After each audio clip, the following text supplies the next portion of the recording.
Hi, I'm Tanner Boryak, the Digital Marketing Manager at RH Boyd, and I'm bringing you the lesson for October 4th, 2020, entitled A True Friend Intervenes. The passage comes from 1 Samuel chapter 19.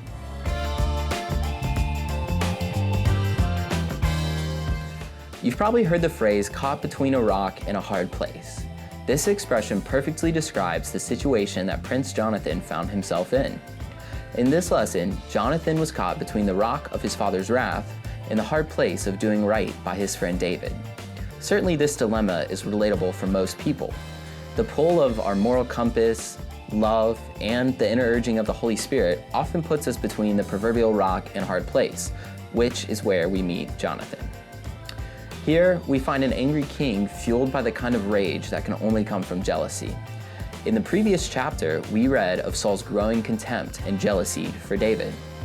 Saul was jealous because David had been successful, and Saul's subjects didn't just know it, they showed it by making up songs about David's success. We see this in chapter 18, verse 7. Even Saul's children loved David, especially his son Jonathan.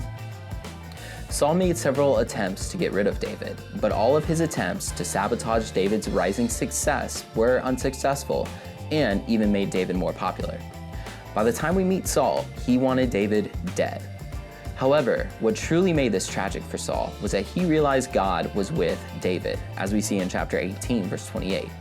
Yet Saul, the king of Israel, failed to realize that when the king of eternity has favored an individual, no earthly power can change what God already has set in motion for this person.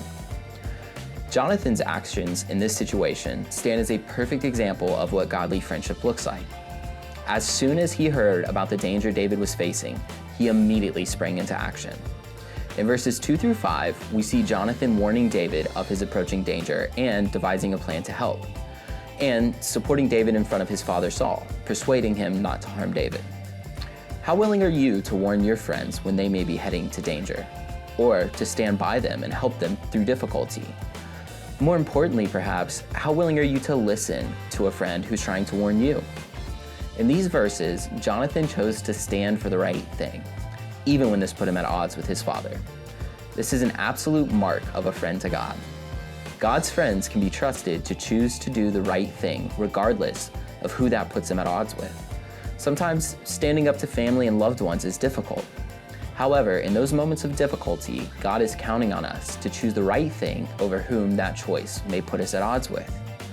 Once again, I'm Tanner Boryak, and I hope you've enjoyed this week's lesson. Please be sure to like, share, and comment below, and follow us on our social media channels at RH Boyd Co. and on our website at www.rhboyd.com.